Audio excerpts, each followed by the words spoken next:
अस्सलाम वालेकुम एवरीवन। तो हम शुरू करने लगे हमारा अगला टॉपिक सीएनएस मेडिसिन का बहुत ही अच्छा टॉपिक है, बहुत important topic which is multiple sclerosis. जितने मैं कराती हूँ वो सारे के सारे वही हैं जो आपके ज्यादातर आते हैं, तो आपने उनको बहुत बहुत बहुत अच्छे से करना है। बाकी जो मैं नहीं कराती, जो रह जाते हैं, उनको भी रीड जरूर किया करें, किसी भी बेशक शॉर्ट बुक से कर ले। तो मल्टीपल स्क्लेरोसिस आप लोगों ने नाम पहले भी सुना होगा, बहुत आसान सी बातें हैं, हम उन्हीं पे ध्यान देंगे जो ज्यादा इंपॉर्टेंट है। तो कहानी कुछ है कि it is a demyelinating disorder. Myelin sheath इसमें नर्व्स की लूज होती रहती है, और वो क्यों लूज होती है, हमारी अपनी ही बॉडी की इम्यूनिटी उसको जाकर तंग करती है, उसको तोड़ती फोड़ती है, जिसकी वजह से माइलिन शीथ लूज हो जाती है। और जब नर्व्स के ऊपर से माइलिन शीथ लूज हो जाती है तो समझ नर्व्स का फंक्शन खत्म हो गया और वो जगह खराब होगी आपकी। तो इस तरह से इसका एक कोर्स चलता है कि रिलैप्सिंग रिमिटिंग सा कोर्स होता है, मतलब कुछ एरिया, कभी ब्रेन का किसी एरिया की नर्व खराब हो जाती है, कभी किसी एरिया की नर्व खराब हो जाती है, फिर उस तरह के सिम्टम्स पेशेंट को आते जाते रहते हैं और इस तरह इसका कोर्स चलता रहता है। ठीक है, तो multiple sclerosis immune mediated demyelinating disorder होता है। ठीक है, डेफिनेट सी बात है कि काफी डिसेबलिंग होता है अगर ये प्रोग्रेस ज्यादा करे तो अगर इसकी डेफिनेशन तो यही है। अगर हम बात करें इसकी कॉज क्या है, तो कॉज कोई स्पेसिफिक नहीं है, जिस तरह बाकी इम्यून मीडिएटेड डिसऑर्डर्स की कोई खास कॉज नहीं होती, लेकिन डेफिनेटली इसमें भी जेनेटिक इन्फ्लुएंस भी है और इन्वायरमेंटल भी है। कुछ खास इलाके के लोगों में भी ज्यादा कॉमन होती है और जेनेटिकली प्रीडिस्पोज इंडिविजुअल्स में भी ज्यादा कॉमन होती है। और अटैक्स क्योंकि इसके आते हैं मल्टीपल स्क्लेरोसिस के ना, मतलब हर टाइम ये नहीं होगा कि डिजीज पेशेंट को चल रही होगी, अचानक से पेशेंट कहेगा कि मुझे 2 साल पहले एक टिंगलिंग ऑफ द हैंड्स बहुत ज्यादा होती थी और फिर वो 2-1 महीने में ठीक होगी। ठीक है, वो अटैक होता है अचानक से, जिसमें उसको टिंगलिंग ऑफ द हैंड्स होती है। वो टिंगलिंग का मतलब है कि उसको मसला हुआ था लेकिन वो रिजॉल्व कर गया, उसने परमानेंट डिसेबिलिटी नहीं की। कभी कभार पेशेंट कहते हैं कि मुझे अचानक से नजर कम आने लग गया और वो मेरा नजर कम आना उसके बाद ठीक नहीं हुआ, इसका मतलब है कि उसको परमानेंट डैमेज हो गया। तो इस तरह से कुछ भी हो सकता है, टेम्परेरी डैमेज भी हो सकता है, परमानेंट डैमेज भी हो सकता है, डिपेंडिंग अपॉन कि कितनी डीमाइलिनेशन हुई है नर्व्स की। तो इस तरह का इसका कोर्स चलता है। तो इसलिए मैं आपको बताई थी कि इसकी कोई खास कॉज स्टेब्लिश तो नहीं है, लेकिन इसका कोर्स जो है वो ऐसे चल रहा होता है। ठीक है, अच्छा अगर पैथोफिजियोलॉजी की बात करें कि क्या सिलसिला थोड़ा सा चल रहा है, तो अगर मोटी सी मैं आपको बात बताऊं तो आपको याद होगा कि हमारे सीएनएस में डिफरेंट तरह के सेल्स प्रेजेंट होते हैं। उनमें से जो हमारे इस वक्त काम के हैं वो 2 हैं। एक है आपके ओलिगोडेंड्रोसाइट्स। ओलिगोडेंड्रोसाइट्स वो सेल्स हैं जो सीएनएस में माइलिन शीथ बनाते हैं, मतलब पूरी जितनी भी नर्व्स की माइलिन शीथ है उसको बनाने की और उसको कायम दायम रखने की जिम्मेदारी ओलिगोडेंड्रोसाइट्स की होती है। और एक और सेल्स होते हैं, आपने नाम सुना होगा माइक्रोग्लाया। माइक्रोग्लाया है जी फौजी, ये फौजी बंदा है हमारे सीएनएस का। हमारी जो सीएनएस के मैक्रोफेजेस होते हैं ना, यानी कि जो सीएनएस के अंदर तैयार मैक्रोफेजेस पड़े हुए होते हैं कि कोई भी इन्फेक्शन बाहर से आएगा तो माइक्रोग्लाया पहले से तैयार हो गए उसका मुकाबला करने के लिए, वो माइक्रोग्लाया होते हैं। ठीक है, तो सीएनएस के जो फौज है वो माइक्रोग्लाया है। इसके अलावा जो 2 और सेल्स होते हैं, एस्ट्रोसाइट्स होते हैं, एपेंडाइमल सेल्स होते हैं, उनका भी हम जिक्र नहीं करेंगे कि उनकी जरूरत नहीं है।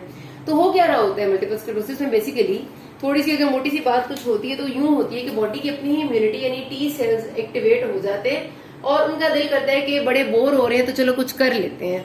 ऐसे ही कुछ होता होगा जाहिर है। तो वो टी सेल्स एक्टिव होकर ब्लड ब्रेन बैरियर को क्रॉस करके सीएनएस के अंदर चले जाते हैं। सीएनएस में अब ब्रेन भी आते हैं, स्पाइनल कॉर्ड भी आते हैं, अंदर ही जाते हैं। तो ये क्या करते हैं कि माइक्रोग्लाया के पास जाके जो माइलिन है ना, आपके माइलिन डिराइव्ड एंटीजेंस के, जो माइलिन शीथ की जैसे एंटीजेंस होते हैं, वो माइक्रोग्लाया, क्योंकि माइक्रोग्लाया फौजी है ना, सिपाही है, तो सबसे पहले देखेंगे माइक्रोग्लाया के पास होंगे antigen presenting sales of myelin sheath. ठीक है, आपको पता है कि जाहिर सी बात है जो भी हमारी बॉडी में लड़ने वाला मैकेनिज्म होता है, जिसने फाइट करना होता है, उसके वो as an antigen presenting cell भी एक्ट करता है। वो दूसरी चीजों को अपने पास लेके बड़ों के सामने एज एन एंटीजन प्रेजेंट कर सकता है। तो माइक्रोग्लाया के पास ये एबिलिटी होती है कि it can also act as antigen presenting cell, APC.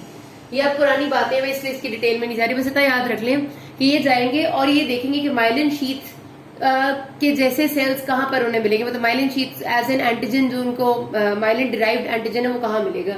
T cells myelin derived antigen को आइडेंटिफाई कर लेते हैं। माइलिन डिराइव्ड एंटीजन का मतलब है कि माइलिन के को अगर ये एंटीजन के तौर पे आइडेंटिफाई कर लेंगे तो उसके खिलाफ फिर ये एंटीबॉडीज बनाने लग देंगे। तो टी सेल्स आइडेंटिफाई कर लेते हैं माइलिन को एज एन एंटीजन और उसके खिलाफ फिर एंटीबॉडीज बनाना शुरू करते हैं और बहुत ज्यादा प्रोलिफरेशन जब भी करते हैं एंटीबॉडीज की, उसके बाद ये जाते हैं और जाके ये टी सेल्स जो बनाए होती है इन्होंने नई एंटीबॉडीज, वो जाके माइलिन शीथ को डिस्ट्रॉय करना शुरू कर देती है।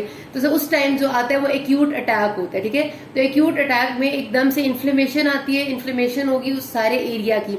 तो पेशेंट को जो एक्यूट अटैक में सिम्टम्स आते हैं ना, वो माइलिन शीथ की डीजेनरेशन के सिम्टम्स नहीं आते, बल्कि वो उस जगह की सिवियर इन्फ्लेमेशन के सिम्टम्स आते हैं।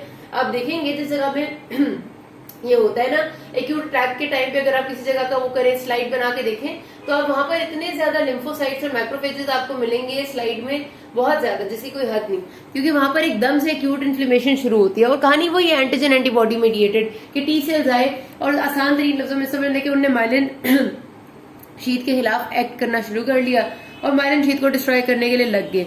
जाहिर है जब ऐसा कोई चीज होती है, एंटीजन एंटीबॉडी रिएक्शन होती है, तो वहां पर इन्फ्लेमेशन होती है, वहां लिम्फोसाइट्स आते हैं, वहां साइटोकाइंस रिलीज होते हैं, वहां इन्फ्लेमेटरी मीडिएटर्स आते हैं, वो सारी चीजें उस जगह पे सिवियर इन्फ्लेमेटरी रिएक्शन करती हैं। वो सिवियर इन्फ्लेमेटरी रिएक्शन पेशेंट को एक्यूट अटैक में मैनिफेस्ट होता है, जिस भी जगह का एक्यूट अटैक होगा। सपोज आपकी ऑप्टिक नर्व के एरिया में अटैक हो रहा था, आपको ऑप्टिक न्यूराइटिस के फीचर्स आएंगे। पेशेंट कहेगा अचानक से नजर आना बहुत ही कम हो गया और अचानक से हुआ है। अब वो डिपेंड करता है, अगर वो इतना सिवियर एक्यूट इन्फ्लेमेशन हुई थी कि रिजॉल्व होने के बाद वो ठीक ना हो सके, तो पेशेंट को परमानेंट जो है उसकी नजर में कमी आ जाएगी, यानी कि उसका ऑप्टिक नर्व हो सकता है पार्शली डैमेज हो जाए। लेकिन अगर उसकी इन्फ्लेमेशन कम सिवियर थी और जब इन्फ्लेमेशन कुछ दिनों बाद रिजॉल्व कर जाएगी, तो हो सकता है पेशेंट की नजर दोबारा से ठीक हो जाए। इसीलिए कहते हैं कि जब आपका एक्यूट अटैक आया हुआ होता है, अगर उस वक्त आप हाई डोजेस ग्लूकोकॉर्टिकॉइड्स यानी स्टीरॉइड्स की देते हैं, तो आपको होता है कि स्टीरॉइड्स इन्फ्लेमेशन को जल्दी रिजॉल्व करते हैं। जितनी जल्दी इन्फ्लेमेशन रिजॉल्व हो जाएगी, उतना ही चांस है कि डिसेबिलिटी कम होगी उस एक्यूट अटैक के रिजल्ट में। ठीक है, जब ये अटैक खत्म हो जाएगा और किसी ने इसको रिजॉल्व नहीं किया, खुद ब खुद रिजॉल्व होगा, तो उसके रिजल्ट में क्या होता है कि माइलिन शीट डिस्ट्रॉय हो जाती है। माइलिन शीट उस जगह की डिस्ट्रॉय हो जाएगी, वहां परमानेंट स्कार बन जाएगा और वहां वाली नर्व का फंक्शन लॉस हो जाएगा। तो ये सिलसिला चलता आता है मल्टीपल स्क्लेरोसिस में, और इस तरह पेशेंट की डिफरेंट तरह की डिसेबिलिटीज होती हैं। इसी वजह से जब आप क्लिनिकल फीचर्स ना, इसके कोई ऐसा नहीं कि स्पेसिफिक होते हैं, बहुत सारी तरह से पेशेंट प्रेजेंट कर सकते हैं, लेकिन जो एक लाइन आपने याद रखनी है इसके लिए वो ये वाली है, अनएक्सप्लेन्ड सीएनएस लीजन्स, यानी न्यूरोलॉजिकल डेफिसिट्स भी हो सकते हैं, नॉट नेसेसरीली न्यूरोलॉजिकल डेफिसिट हो, मतलब आपके ऑप्टिक न्यूराइटिस टाइप चीजें भी हो सकती हैं, आपकी टिंगलिंग पैरेस्थीजियाज भी हो सकते हैं, कोई बाकायदा किसी जगह का लॉस ऑफ मोटर फंक्शन हो सकता है उसका बाजू काम करना छोड़ दे, डिपेंड कर रहा है कौन सी जगह इन्वॉल्व हो रही है। जाहिर है अगर आपका कॉर्टिकोस्पाइनल ट्रैक्ट, कोई मोटर नर्व ट्रैक्ट इन्वॉल्व हो जाएगा ब्रेन में, तो आप उस जगह का फंक्शन लूज हो जाएगा। तो अनएक्सप्लेन्ड सीएनएस लीजन्स है which are separated in time and space. ये लाइन आपने याद रखनी है जब भी आपने इसका बताना है पेशेंट को कि क्लिनिकली प्रेजेंट हम डायग्नोसिस बनाने के लिए क्या चीज लेते हैं, मतलब क्राइटेरिया लेते हैं। तो अगर हमने क्लिनिकली बात करना हो ना, तो हम कहते हैं कि एक पेशेंट जो कि मुख्तलिफ वक्तों में मुख्तलिफ तरह की मैनिफेस्टेशंस दे रहे हैं और सारी सीएनएस लीजन्स की तरफ इंडिकेट कर रही हैं, और वो CNS lesions which are unexplained in nature. For example एक पेशेंट कहते हैं कि मुझे 2 साल पहले हाथों में टिंगलिंग और नमनेस बहुत ज्यादा होने लगी थी, मुझे 2 महीने पहले अचानक से नजर कम आना शुरू हुआ था, लेकिन वो ठीक हो गया। मुझे साल पहले मसला ये हुआ था कि एक बाजू मेरा बिल्कुल ऐसा लगता था कि उसमें कमजोरी हो गई है। तो अब ये सीएनएस की लीजन्स की सारी बातें आ रही है, नमनेस पैरेस्थीजियाज आ रहे हैं, ऑप्टिक न्यूराइटिस आ रहा है, एक साइड की कमजोरी आ रही है, और they are unexplained on CT MRI, मतलब कोई इस्कीमिक स्ट्रोक का इवेंट नहीं है, कोई किसी और किस्म का स्ट्रोक नहीं है, तो टाइम एंड स्पेस में सेपरेटेड है, लेकिन अनएक्सप्लेन्ड सीएनएस लीजन्स है। ये आपका मल्टीपल स्क्लेरोसिस की तरफ पेशेंट जो डॉक्टर है उसका ध्यान लेके जाती हैं, और इनका कोर्स भी ऐसे ही होता है। बहुत सारे पेशेंट्स जो है वो अगर जब पहली बार पेशेंट इस तरह की किसी कंप्लेन से प्रेजेंट करते हैं, उसको हम कहते हैं क्लिनिकली आइसोलेटेड सिंड्रोम, CIS कहते हैं। जब पहली बार पेशेंट प्रेजेंट करते हैं तो कहते ये है, कहा यह जाता है कि CIS के पेशेंट को आपने कभी भी ट्रीट नहीं करना जब तक 2 दफा या 3 दफा, 2 दफा कम से कम उसको कोई ना कोई लीजन का एपिसोड ना हो जाए, तब तक आपने उसको मल्टीपल स्क्लेरोसिस डायग्नोस नहीं करना। मतलब अगर एक दफा पेशेंट आया, पहली दफा आया पैरेस्थीजियाज नमनेस की कंप्लेन के साथ, आपने काफी कुछ करा लिया, आपको और कुछ नहीं मिला, तो मल्टीपल स्क्लेरोसिस हो सकता है, आप सस्पेक्ट कर रहे हैं। लेकिन अगर उसको एक ही लीजन है तो आप अभी उसे मल्टीपल स्क्लेरोसिस डायग्नोस नहीं करेंगे, आप वेट करेंगे, ठीक है। लेकिन पहले ये कहा जाता था, अब ये कहते हैं कि अगर पेशेंट को क्लिनिकली आइसोलेटेड सिंड्रोम भी है तो भी आप उसको डायग्नोस कर दें अगर आपको और कुछ नहीं मिला तो। बहरहाल पेशेंट के कोर्सेज डिफरेंट तरह के हो सकते हैं। कुछ पेशेंट्स का रिलैप्सिंग रिमिटिंग कोर्स होता है कि एक लीजन हुई वो ठीक होगी और दूसरी हुई कुछ अरसे बाद, लेकिन कुछ का ऐसा होता है कि एक लीजन हुई और उसके सपोज वो ठीक पूरी तरह नहीं हुई और 4-5 महीने बाद दोबारा कोई और नई लीजन होगी, तो डिपेंड करता है। कुछ का होता है प्राइमरी प्रोग्रेसिव मल्टीपल स्क्लेरोसिस, जिसमें चीज प्रोग्रेस से प्रोग्रेस करती जाती है और ठीक की तरफ नहीं आती। मतलब एक दफा नजर कमजोर हुई तो वो नजर धुंधली रह गई, वो ठीक नहीं हुआ, और कुछ अरसे बाद कुछ और हो गया, कुछ और हो गया, एंड दैट प्रोग्रेसेस, और बीच में ठीक होने वाला सिलसिला नहीं आता। कुछ को तो इतना फुलमिनेंट प्रेजेंटेशन होती है जैसे एक एक्यूट स्ट्रोक की तरह पेशेंट प्रेजेंट करते हैं, और उसके बाद वो इतना तेजी से प्रोग्रेस करते हैं कि विद इन मंथ्स डेथ भी हो जाती है। और कुछ ऐसे होते हैं जिनको सालों कोई सिम्टम भी नहीं आता, मतलब उनका इतना लेट होता है, यानी कि वो समझेंगे कि आप समझें 5-5, 6-6 साल गुजर जाते हैं एंड दे रिमेन फाइन। तो डिफरेंट तरह के कोर्सेज होते हैं, डिपेंड करता है कि पेशेंट की डिजीज कैसी चल रही है, इसमें कोई खास बात हमें नहीं पता। लेकिन जो क्लासिकल प्रेजेंटिंग सिम्टम है, एक टेबल भी डेविडसन में बना है, वो वहां से आपने याद करनी है, ठीक है, क्योंकि आपसे पूछते होते हैं। तो क्लासिकल सिम्टम्स जिनके साथ पेशेंट प्रेजेंट करते हैं, सबसे कॉमनली ऑप्टिक न्यूराइटिस है। ऑप्टिक न्यूराइटिस का मतलब होता है ऑप्टिक नर्व का डैमेज हो जाना, ठीक है, इन्फ्लेमेशन और क्योंकि ये जो एक्ट हो रहा होता है ना मल्टीपल स्क्लेरोसिस का, ये सबसे ज्यादा हो रहा होता है आपके पेरीवेंट्रिकुलर एरिया में, यानी ब्रेन में जो आपके वेंट्रिकल्स हैं उनके आसपास, ऑप्टिक नर्व के पास और स्पाइनल कॉर्ड में पाया मैटर के पास। 3 जगह आपने याद रखनी है। ब्रेन में वेंट्रिकल्स के पास होता है, ठीक है, आसपास वाला एरिया। उसके अलावा ऑप्टिक नर्व के सराउंडिंग एरिया में बहुत ज्यादा जो नर्व्स है वो डैमेज हो रही होती है, और स्पाइनल कॉर्ड में जब एक्ट करती है तो पाया मैटर के करीब वाला एरिया। बहरहाल वैसे मैं बता रही हूँ कि एमसीक्यू में आपसे कोई पूछ ले तो आपको पता होना चाहिए। तो सिम्टम सेशन क्या आ सकते हैं? Optic neuritis. ऑप्टिक न्यूराइटिस का मतलब है कि ऑप्टिक नर्व की इन्फ्लेमेशन हो रही है। वही बात है कि इन्फ्लेमेशन कितनी हो रही है, ज्यादा होगी तो कंप्लीट ब्लाइंडनेस भी हो जाएगी, कम होगी तो रिजॉल्व भी कर सकती है, ठीक है। उसके अलावा पेशेंट प्रेजेंट करते हैं रिलैप्सिंग रिमिटिंग सेंसरी सिम्टम्स। मैं आपको बता रही हूँ ये टिंगलिंग, नमनेस, पेरेस्थीजियाज ये हुए, ठीक हो गए, या फिर कहीं और हो गए, कभी पाँव में हो गए, कभी बाजू में हो गए, ये सारे रिलैप्सिंग रिमिटिंग सेंसरी सिम्टम्स है, ठीक है, पेरेस्थीजियाज वगैरह एंड ऑल दैट। उसके अलावा होती है थी subacute painless spinal cord lesion, ठीक है। जाहिर सी बात है कि स्पाइनल कॉर्ड में कोई लीजन होगी। स्पाइनल कॉर्ड में अब आपके ट्रैक्ट्स रन कर रहे होते हैं, स्पाइनोथैलेमिक ट्रैक्ट होता है और आपका डॉर्सल कॉलम ट्रैक्ट होता है, और एक ट्रैक्ट आपका जो है वो टच पेन और टेम्परेचर को कंट्रोल कर रहा है और दूसरा टच प्रेशर वगैरह को कर रहा है। तो जहां का ट्रैक्ट डैमेज हो रहा होगा वहां वाले सिम्टम्स आएंगे। कभी वो पेशेंट कहेगा कि मुझे इस एरिया में जो दर्द है वो बिल्कुल होना खत्म हो गया, मुझे फील ही नहीं होता, नम फील होता है, या मुझे यहाँ पर गर्म ठंडा नहीं महसूस होता। तो ये सारे सिम्टम्स होते हैं पेशेंट के प्रेजेंट कर सकते हैं, ठीक है। Then he can present with 6 cranial nerve palsy as well. He can present with जो कोई अपर लिम्ब डेफिसिट है, इस किस्म का, मतलब ये क्लासिकल से सिम्टम्स होते हैं, बुक में जैसे लिखे में आप देख लेना। और कुछ ऐसे हैं जो कि आपको डीमाइलिनेशन का बताते हैं, वो है कि पेशेंट को हो जाए आफ्रेंट पिपिलरी डिफेक्ट। अब आपको ये पता होना चाहिए कि जब आपसे पूछते हैं ना ऑप्टिक नर्व एग्जामिनेशन में, तो फिर आपसे कहते हैं कि एपीडी क्या होता है। एपीडी के बाद आपसे कहते हैं एपीडी का डायग्नोसिस आपका डिफरेंशियल में क्या क्या चीजें आती हैं। आफ्रेंट पिपिलरी डिफेक्ट का मतलब है जब आप लाइट शाइन करेंगे, ये 2 आंखें आपकी, ठीक है, मैंने आपको पहले भी पढ़ाया फिर भी बता देती हूँ। आपको पता है कि आंखों में जो आपका मैसेज, जो विजुअल पाथवे, जो प्यूपिल रिएक्शन है, प्यूपिलरी रिएक्शन, जब आप लाइट डालते हैं तो आपको पता है प्यूपिल कॉन्स्ट्रिक्ट करते हैं।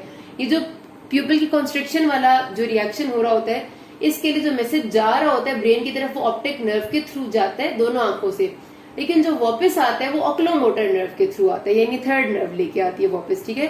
तो अगर आपके पास राइट वाली साइड में ऑप्टिक नर्व डैमेज हो जाएगी तो आपको पता है, और ये जब वापस आता है पाथवे तो दोनों तरफ जाता है, मतलब जो राइट साइड है उसका मैसेज इधर भी जाता है और इधर भी जाता है, जो लेफ्ट साइड है उसका मैसेज इधर भी आता है और इधर भी आता है। तो अगर आप एक लाइट में, एक आंख में लाइट शाइन करते हैं तो दोनों प्यूपिल कॉन्स्ट्रिक्ट करते हैं, फिर आप इस आंख में लाइट शाइन करेंगे नॉर्मल बंदे की तो दोनों प्यूपिल्स कॉन्स्ट्रिक्ट करेंगे, ठीक है। तो अब सिलसिला क्या होता है, क्योंकि आई में बात मैंने डिटेल में बताई हुई, इस वजह से मैं दोबारा बहुत ज्यादा नहीं डिटेल बताई, लेकिन फिर भी सुन ले इतना सा कि अगर आपके पास देखें ऑप्टिक नर्व पाथवे में है ना कि जो लेके जा रही है मैसेज, अगर मेरे पास राइट इस वाली आंख की ऑप्टिक नर्व डैमेज हो जाएगी तो इस आंख से मैसेज जाएगा ही नहीं, जो मर्जी हो जाए। तो मैं इस आंख में लाइट शाइन करूंगी तो ना ये रिएक्ट करेगी ना ये रिएक्ट करेगी, क्योंकि जाहिर है जो लेके जा रहा था पाथवे वही डैमेज है, कुछ नहीं हो सकता। लेकिन जब मैं इस आंख में लाइट शाइन करूंगी, इसका पाथवे लेके जाने वाला भी ठीक है और वापस लाने वाला भी ठीक है, तो इस आंख से पाथवे जो है वो जाएगी इन्फॉर्मेशन ऑप्टिक नर्व के थ्रू, आगे ब्रेन में जाएगी, ऑक्लोमोटर नर्व के थ्रू वापस आएगी, इसको भी कॉन्स्ट्रिक्ट कराएगी और इसको भी कॉन्स्ट्रिक्ट कराएगी, तो दोनों पीपल कॉन्स्ट्रिक्ट करेंगे। इसको हम कहते हैं, इस चीज को आफ्रेंट पिपिलरी डिफेक्ट, एक आंख में जब ऑप्टिक नर्व डैमेज हो जाती है तो दोनों पीपल्स रिएक्ट नहीं करते। तो ये इन पेशेंट की बहुत क्लिनिकल प्रेजेंटेशन में इंपॉर्टेंट तरीन चीज है, आपने याद रखना। Multiple sclerosis is a very important जो डिफरेंशियल है जब आप आफ्रेंट पिपिलरी डिफेक्ट देखते हैं किसी पेशेंट में, ठीक है। अच्छा, देन आ जाता है, आप एक सिम्टम एक वो चेक करते हैं, आप इसमें साइन चेक करना होता है आपने, हर्मिट सिम्टम्स को कहते हैं। आप पेशेंट को नेक को फ्लेक्स करते हैं तो उसको स्पाइन में अपने जो पीछे रीढ़ की हड्डी है वहां पर एकदम से टिंगलिंग फील होने लग जाती है। उसका वजह ये होती है कि जब उसकी नेक को फ्लेक्स करते हैं तो कंप्रेशन होती है कुछ फाइबर्स की, वो जब फाइबर्स की कंप्रेशन होती है तो उसको बहुत ज्यादा टिंगलिंग होती है, बहुत ज्यादा, वो कहते हैं एकदम से सुइयां चुभने लग गई है मुझे रीढ़ की हड्डी वाली जगह पे। नॉर्मल बंदों को ऐसा नहीं होता क्योंकि नॉर्मल बंदों की नर्व्स ठीक होती हैं। तो आप ये जो है ना, ये भी बहुत जरूर आपने चेक करना होता है, हर्मिट्स साइन, और ये आपको अक्सर सिनेरियो में लिखा हुआ भी मिलता है, ठीक है, कि आप ये चेक करते हैं पैसिवली पेशेंट का। अच्छा, बाकी बातें हम अगले पार्ट में करें थे, किसी कोई मसला हो कि नाज में। Thank you.